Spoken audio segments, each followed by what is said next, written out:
You might recognize today's guest from daytime TV, Austin Peck. He was a guy who spent his years inside Hollywood, involved in some great storytelling. But what you probably don't know is how this soap opera star ended up in Spain during Holy Week, following this ancient Catholic tradition that he barely understood at the time and gave us an honest and open look of what it looked like as an American dropped into the streets of Spain.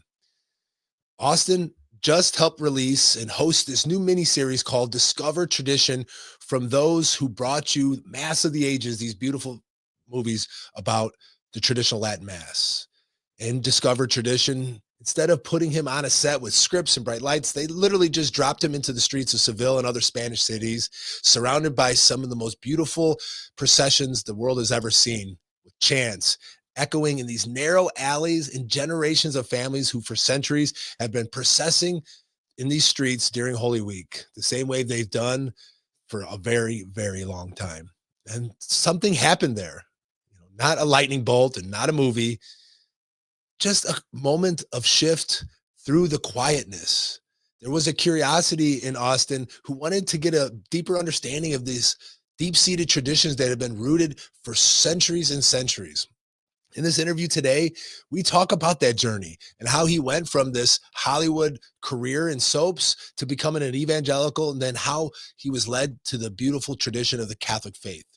In this interview, we're going to get an understanding of how tradition impacted him and how this beautiful miniseries in Spain took his faith to another level. This conversation is honest, surprising, and it's incredibly human. It's not about fame or controversy or even really the beauty, but this tradition that goes all the way back to Christ himself. And this unexpected conversion that began with the simple question, what is this? And why does this feel like the truth?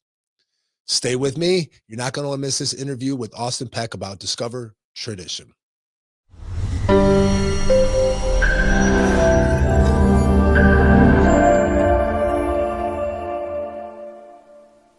All right, welcome to another episode of The Catholic Couple, having fun with faith, family, and friends. I'm your co-host. I'm riding solo tonight, Bobby Fredrickson. And with me, I have a special guest from Mass of the Ages, this great new program, Discover Tradition. With us, we have host and one of the producers of Discover Tradition, this beautiful new episode I got to take a peek at, and it's super excited about this series. Welcome to the show, Austin. Thank you for having me. All right. So for those who don't know you, before we get into this beautiful series and how you traveled to Europe and Spain and all that went into all this stuff, for those who don't know you, you're a convert. You want to give us a little bit of your backstory so people know who exactly we have and who we're talking to. Well, I grew up in Los Angeles, started acting at a young age, and worked in the fashion industry, and then from there I got on. My first break was on soaps, and then within the first year I became a born again Christian. And fast forward, as I'm diving into that world of the prosperity gospel, which is rife in Los Angeles, through the word, through the Bible, it really just kind of led me out of that. And then I was introduced to Catholic theology, and it started to answer all the questions that I had as a Protestant. That Protestantism did its best job to answer, but it couldn't really feed that hunger of desire for truth, because ultimately it was a desire for truth that led me to God. It was a desire of truth that led me to accept Christ, who claimed to be the truth. And then it was the desire for truth that led me to accept the claim of the church to be the church that Christ established. And so that was like 2018. It's what led me to, and then I worked on a project. This guy, Thomas Shannon, who's an excellent director and DP, introduced me to Cameron O'Hearn, and I flew out to Nashville, and I met Tony Schreiner and Dan Driver, and then they were pushing Discover Tradition, And I had another project that we're working on that we just decided to kind of shelve and just, move in a different direction. And then they approached me and said, "Hey, would you like to host this and be a part of Discover Tradition?" And I love the premise. And we went to Spain for Holy Week, Semana Santa. And it's really ultimately it's a journey. The show is about a journey to exactly how it's put, to discover tradition. And because our faith is based upon that. I mean, it's based upon Christ. It's based upon his passion, his existence, his, the Holy Trinity, Our Lady. But it's just the tradition that governs our church, the lens by which we view faith. And Europe was built by the Catholic Church. And it's amazing to see how much it's been, like, the history of the church has been vilified. And, it's called the Dark Ages. I don't think that's by accident. Like, oh, it's Dark Ages, when you have the height of the church. But if you go there, you look at the buildings, you look at the structure, you look at all, in America and its Protestant roots still would not have wouldn't have the Ten Commandments, wouldn't have the Bible that was canonized by the church. So, it's really a show that's, I'm pretty in touch with my childish side.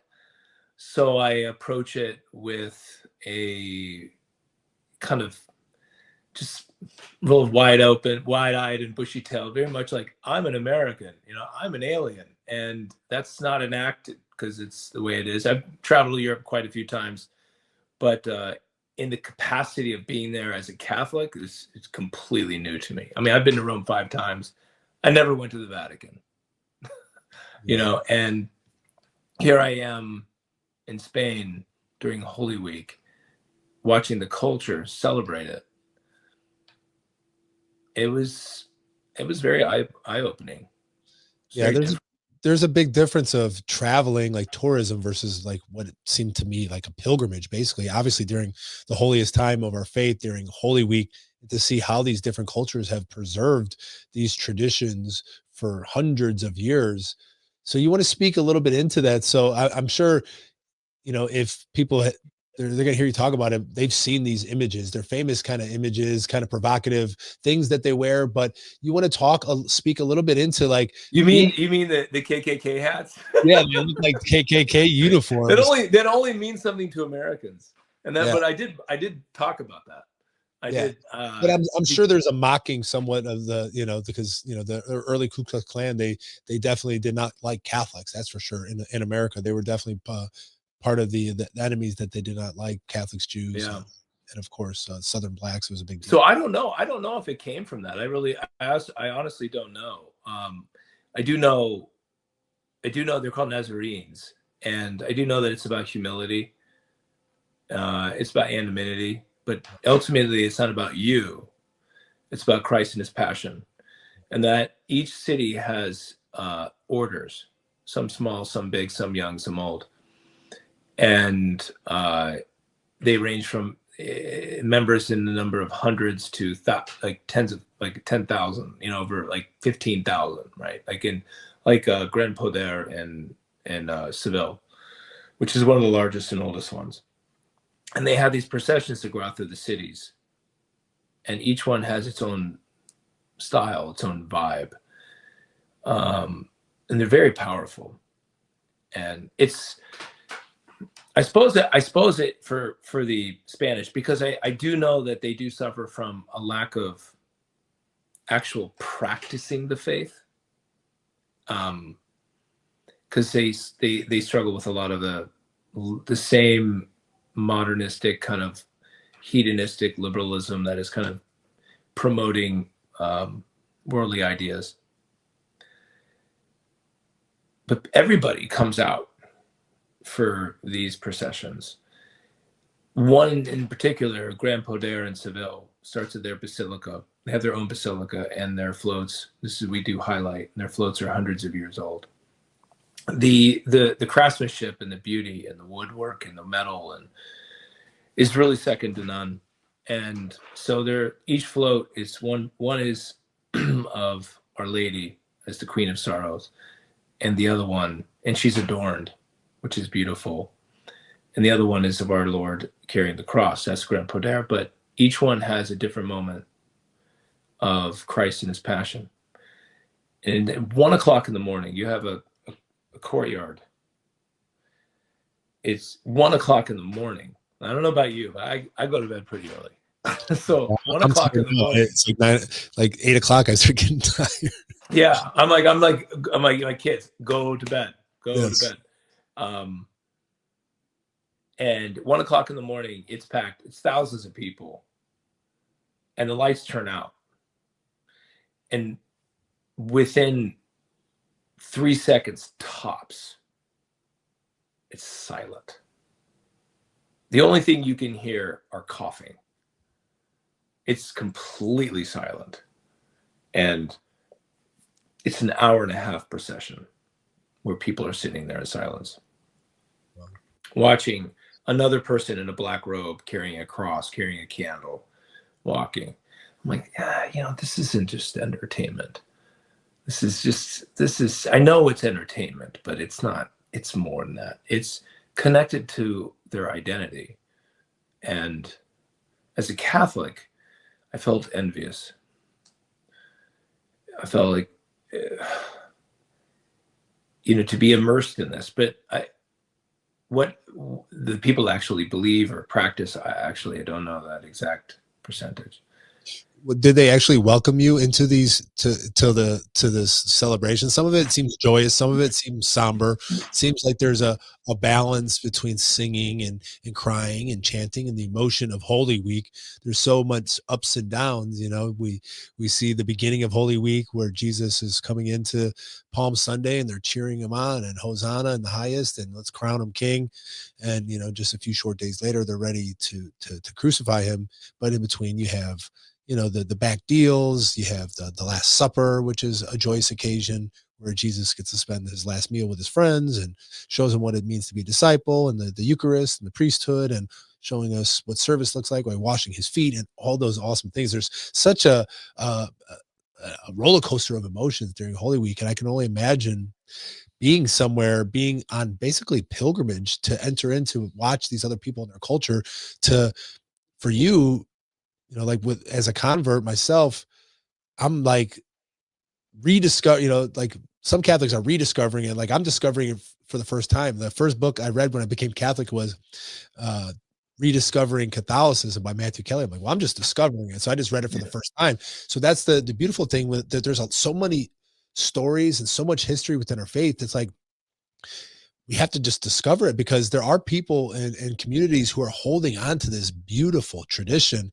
And I know our Orthodox brothers and sisters have done a great job of holding on to those traditions from, holding names of, or these older stories that go all the way back to to disciples of John and things like that. And it's such a beautiful thing when we can enter into that, and especially though being a foreigner in another country, and to see something that's so different than in America. The only thing where I kept thinking about when you're describing it is the inverse of what we have, which is Mardi Gras, where they bring all these parades, but it's the opposite. It's debauchery, it's screaming, it's yelling, it's these or the World Series or the Super Bowl. Yeah. Yeah. That was something that I did at one point. I did find myself a little overwhelmed with emotion as to, like, we don't have something like this. We don't have this kind of depth. We don't have this kind of richness and cohesiveness. People, they get cohesive over sports, right? That's sports, and even that, but that's, I hate to say it, for some people, I'm sorry, it's shallow.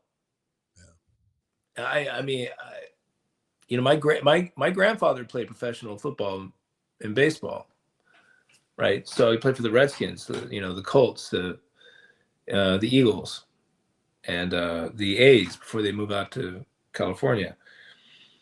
And so you would think, I'm a huge sports fan, and I am, and my family is, my extended family, but it doesn't hold that value for me, because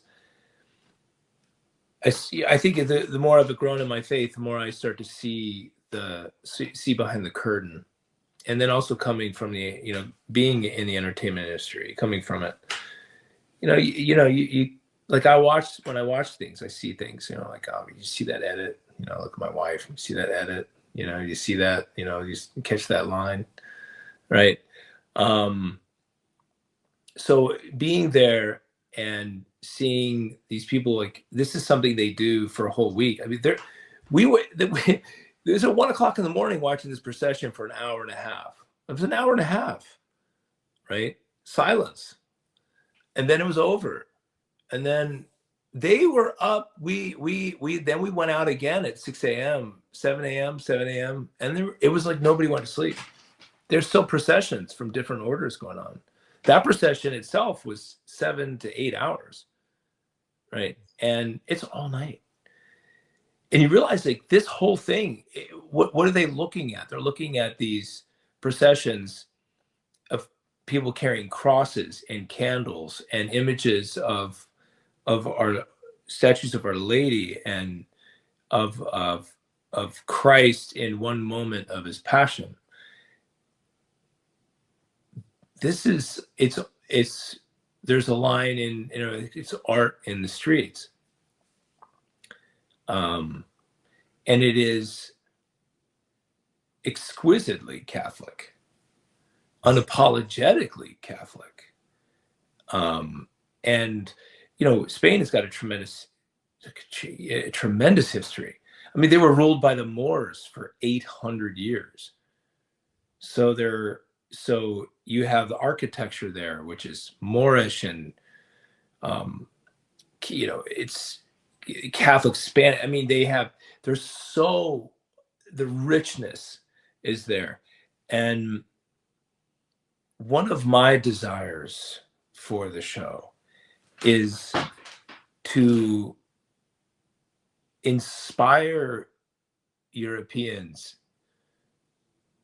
to start thinking about their tradition, because the tradition in England is different than in Spain and France and Italy, but it's Catholic.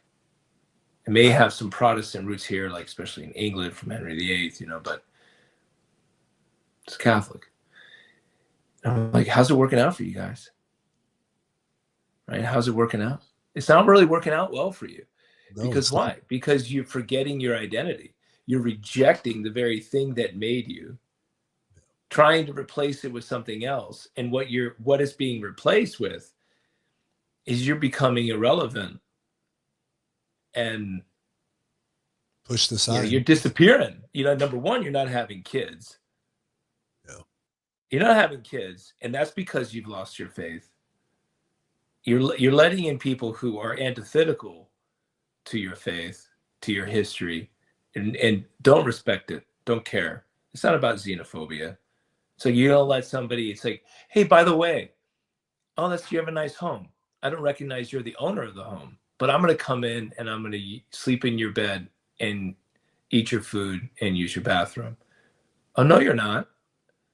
Right? I mean, it's just. Yeah, there's just a history there that I think all Europeans have lost, of how many people gave their lives to defend Europe, and now it's just opening up the door and letting people come in. And so they need to discover their tradition. They figured out that they couldn't win the war head on. They did it more in a shady sideways way, instead of like, they got kicked out at the Battle of Lepanto, the Battle of Vienna, these areas where you're talking thousands and thousands of people fought back the Turks or the Moors in Spain, and it's those traditions though have still held on. And I hearing you talk, it was beautiful to see. It was beautiful to see in Spain. It's ingrained in their culture. It's ingrained in them. And I think that is ultimately the answer is faith. Our priests,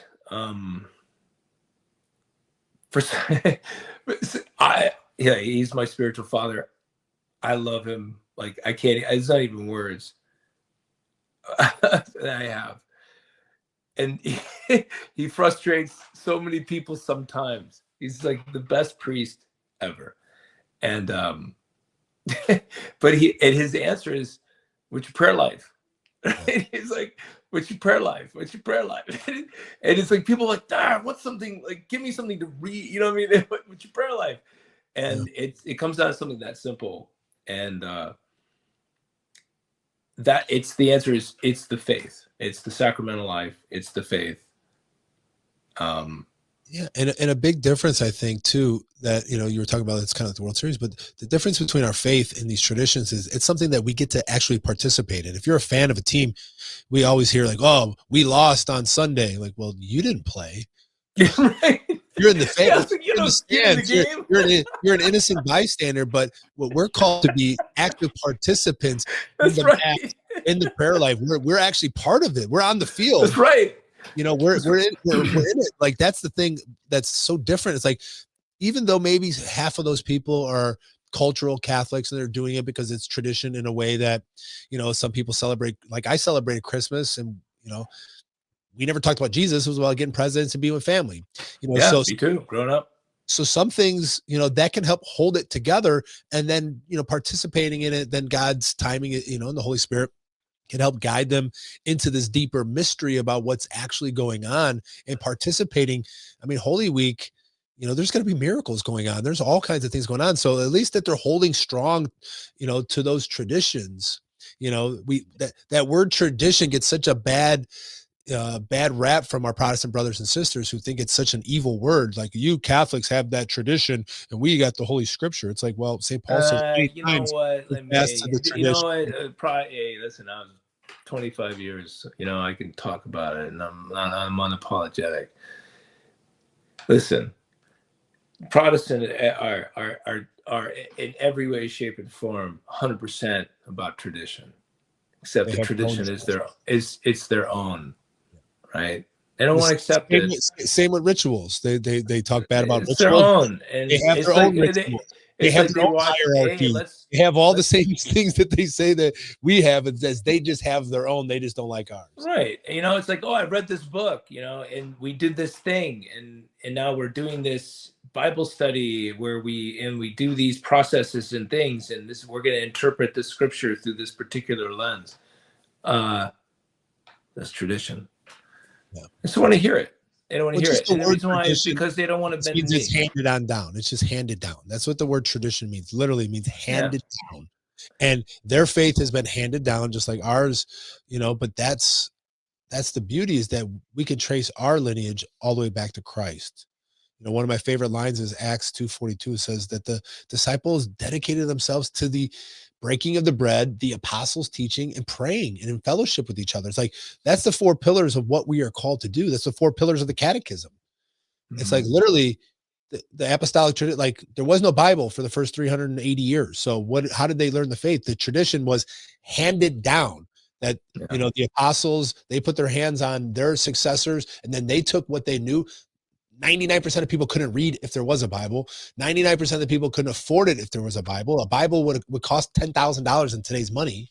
You know, how many people can afford that for a book? So they handed it down through stories, through iconography, through windows, through artwork, to try to teach the faith in a way, sitting around a campfire, sitting around the church, telling these stories and these great teachers. Tradition is a beautiful word.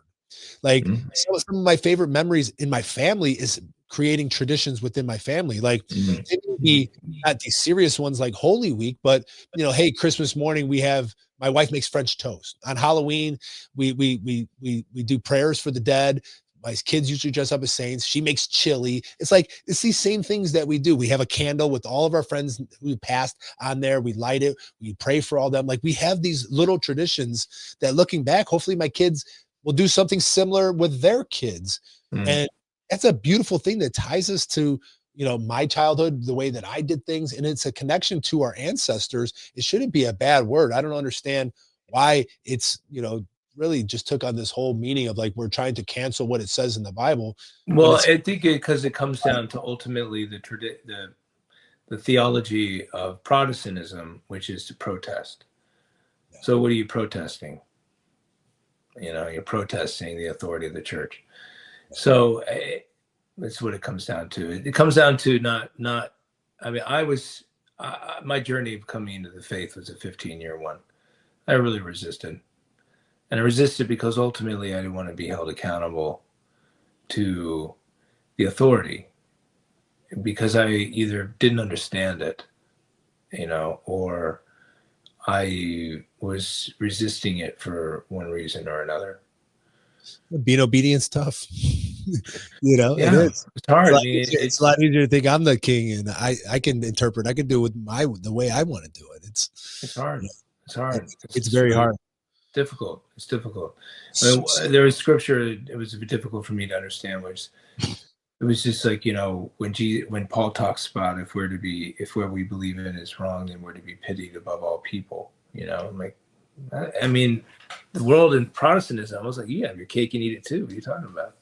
And but anyway, yeah. So the show is, so what's it's just really ultimately, it's a journey. It's a journey about discovering the beauty of our traditions that are different in each place. Like Spain, it's very unique. In France, it's unique, and it's unique in Poland. It's unique. There are unique things. But it's Catholic, and so here I was in Spain, and I mean, I would come from LA, so I should speak Spanish. I mean, I would walk into a place, and I would attempt. I'd be like, "Hola," they'd be like, "Hey, how you doing?" I'm like, is it that obvious? They're like, yeah, right. I was like, just walk in, right? I'm like, is that obvious? But every time I saw an image, every time I saw, anything that was Catholic, it was like, that's mine. Like, that's mine. That's mine. And I think that's the beauty. So old, and the beauty of it is like, we see something old here. It's like from the 1900s in the States. Like the things there go back. We can't even comprehend it. I was in Poland for 8 days. In some of these churches, it's like, it was where Copernicus went to church. It's like from the 1500s, and these beautiful churches, they were made to last in the so-called, like you said, dark ages. It was like the pinnacle of architecture and artwork and thinking, and Aquinas and all these people. It's just like there's so much there to discover. So people who are listening to this, and this sounds interesting, on Holy Week and your journey taking people through Spain, where can people find this? What's the best way? What's the plans that you got going forward? Because I mean, you can spend 12 episodes every year for a long time, because there's so much rich history that we have. There's so many opportunities to discover and rediscover what we have, and to share the richness and the beauty of the Catholic Church, because there is, Bishop Barron has done a great job of leading with beauty. It's like that's the easiest way to reach people, because you don't have to have a great argument. They don't have to even believe, but you show somebody a beautiful piece of artwork, a beautiful tradition, a beautiful church. People come to Europe just to see these churches, and they're not even Christian, but they know when they walk in, this is built for something else. This is something otherworldly. So what's the best way people can check this out, and what's going on for the future? Well, right now, what we do is we need partnership with people to help us to continue to go on the journey. Right. This episode, we're trying to find a home for it. There's a lot of talk. There's talk with different networks, and we're trying to find the right fit. That's what we're doing. There's a spiritual battle with it, because ultimately it comes down to, like, what led me to Christ, what led me to his church, is truth, right? So in a world filled of just, lies and deceit and confusion and chaos, which is the enemy's tactic, truth is really hard to come by. So whenever you're fighting for that, you're going to have resistance. For sure. And you know, the wonderful thing on what we've done, we've had 100% positive feedback. And so what we're looking to do is to continue on the journey, and that's what we need partnership with. We need help to help us to do that. So what's the best way that people can help do that? Go to Mass of the Ages. Mass of the Ages, Mass and of the Ages. there'll be a form where people can fill out or try to help support you guys. Yeah. But you know, we there are some things in the works, some networks that we are in communication with and trying to find the right deal. Yeah. But we want to get like the next place I think we have in mind to go, and is like Mont Saint Michel, and then doing things like me praying, painting an icon. You know, I'm an artist, so that should be, I've never done that, to be in an environment like that, and to put me in positions where I really kind of have to like live it and be it, and, you know, be around it, you know, again, discover. So there is, you know, I approach it very much just like wide-eyed and bushy-tailed. You know, like what you see is what you get. I mean, there's no pretension to it. You know, I'm just basically, I'm cellophane, you know. Well, and that's what Christ tells us, right? Come to me like a child. And when you come to these traditions like a child, like look how excited they are. Look how much they're impacted by it. You know, that's what he means. Don't be childish, but come to me with that trust. Like, hey, this isn't something, you know, things that last over time do for a reason. You may not understand why these floats are a big deal for these communities, but there's a reason why, because it helped galvanize communities. It helped strengthen the faith. Like in Spain, like you said, they've been persecuted from the Muslims, from the communists. They've torn down churches, from Spanish Civil War. There's all these other things that are going on. And in these tough times all throughout Europe, there's been World War I, World War II, diseases. Yeah, I mean, listen, man, you can't. These communities. If you're in Spain, at least in the Andalusian region where we were, like Almeria, Ronda, you know, Seville, Cadiz, it is undeniably Catholic, unapologetically Catholic, and it's beautiful. It's beautiful. I had no idea. Like I had no idea it was so ingrained in that way in today, and that people all night long. And I mean, we were just sitting at one. It was Dan Driver, you know, our director, he was phenomenal, just really phenomenal in working with him. You know, I put him through the ringer and when we were doing the voiceovers, which is a really integral part of the whole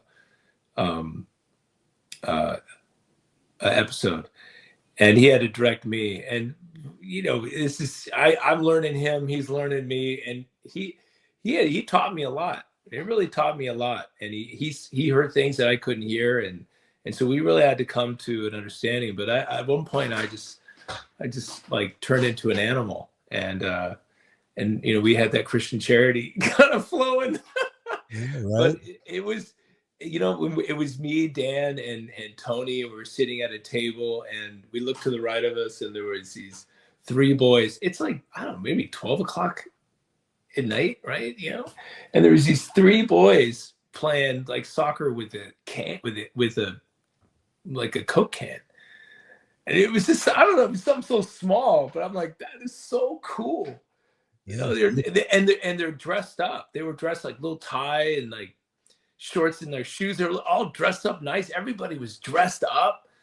There wasn't people wearing sweats and like and you know, graphic tees.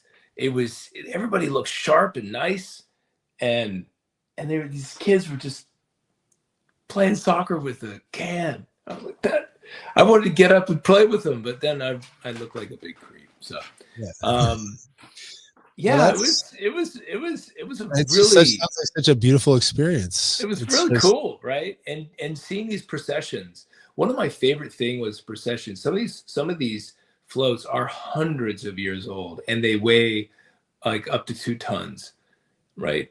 and some of And how many they have hundreds of people carrying they them. have It they takes have so guys many that people. are chest to back that walk inches for hours,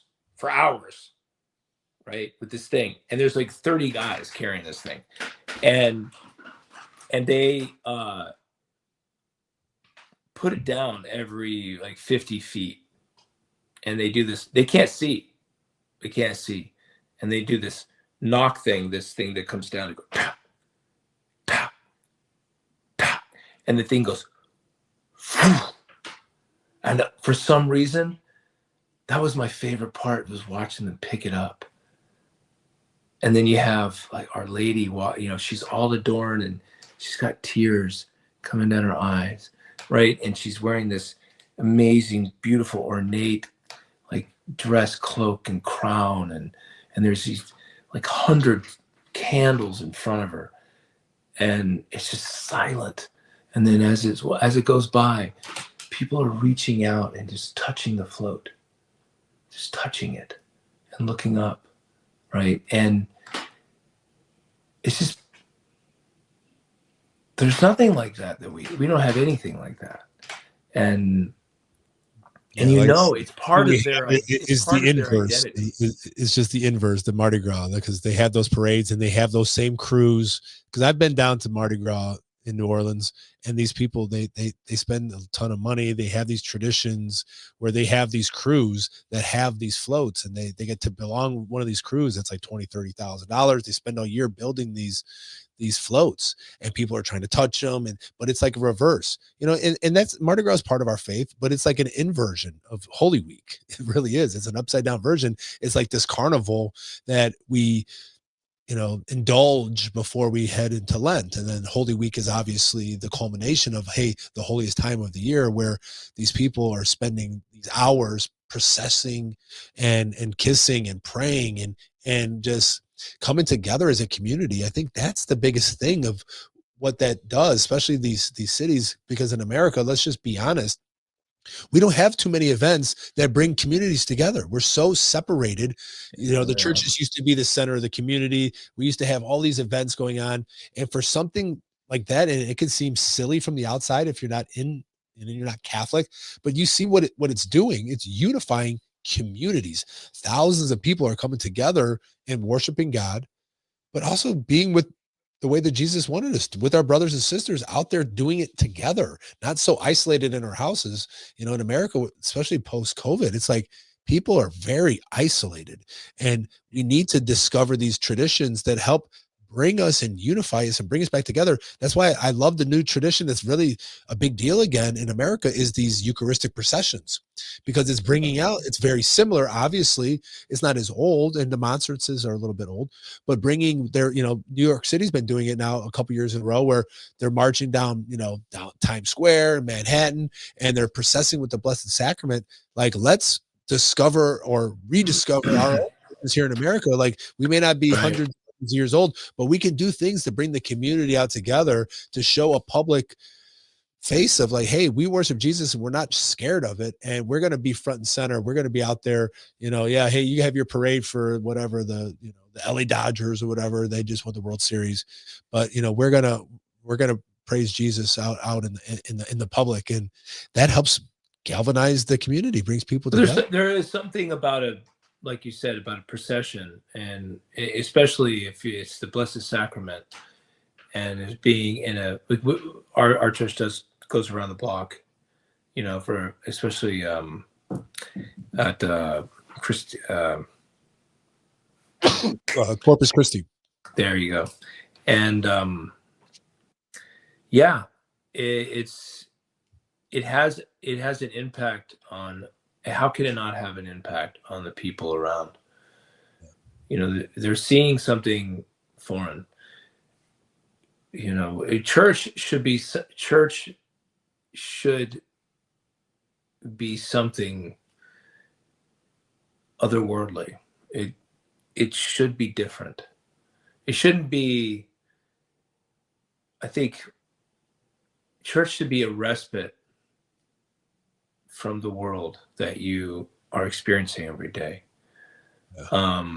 So like when it being a Protestant, when in the beginning, when I first became a born again Christian, I was really excited that it was rock music. I was really excited that it was very much like the world, because I was kind of afraid of, because there was so much I didn't know. And I was afraid of it being, having to be something so different. And then I discovered, like, oh, hey, it's a concert. And look, the Jumbotron. We have the the Christian dancers, the break dancers, and the smoke machine. And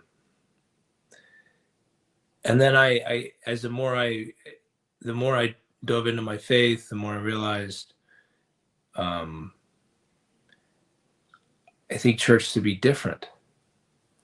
It should take me away from the world for the time that I'm there. It should transport me, Yeah, the church has always been designed as an ark for a reason. Yeah, that's why it's meant to be the safe haven away from the floods of the world, a safe place to go. You want to be radical today. Yeah, and that's what it was like in Spain. It's like, this is so different. Yeah, and it's so different. So the show, we do our best to really show. I mean, the photography is the story beautiful. We have Chris Amodio. He was one of our DPs, and then you have Dan's direction, and you had Cameron O'Hearn and Tony Schreiner, and they were all everybody. We really did our part, and to put together real top-notch story. That's awesome. To show people, so at the very least, if you can't go, you can kind of be there with us. Because there's one part where we're in Almeria and they had a procession. It was like everything was silent, and they just had these drums, boom, boom, boom. It was the first procession. It was dark, these candles, and the hats weren't pointy. They looked like executioners. Yeah. They were all black, and everybody was barefoot. They were all barefoot. It was just boom, and it was just ominous. I was like, this is so different. This is so different. And yeah, that's real. I think that stuff is important, Yeah, well, discover our tradition. I mean, that's the thing now, is that traditional now is it's got to have all the exhilaration of a vice. Is that like it's so countercultural now? It seems like we're like the punk rockers now. Like this stuff. Yeah, we're counterculture. We're cool. Yeah, it is. It has all the exhilaration. It's like, for me, right, like, you want to be countercultural, go get off of a screen and go in some silence and go to church. I would tell him, one of my sons, he's like, he's doing his thing, and I said to him, I said, I'm far more counterculture than you, far more. Yeah. He's 20, but yeah. It's to me, it's like, hey, I've always been kind of a rebel. That's why it kind of worked out for me. It's like, hey, that's right. Countercultural, start a family, go to church, pray, do these things, read the Bible. It's like, hey, but the difference is we're happy. Most people I know who take their faith serious, they're very happy people. And a lot of people, when you look around and you see, there's a lot of people who are not so happy. And that's where I'm called, because I know I've been there, I've done that. I want to try to help other people discover what I found. I was a convert, and somebody threw me a lifeline, and then God rescued me. It's like, I want to try to help all these other people. And through this beauty, through discovering this timeless traditions that have been there with our faith and our church and scripture, and it's like when you look back, it's like, well, how is it all still standing there with all these corrupt people that have been involved with it?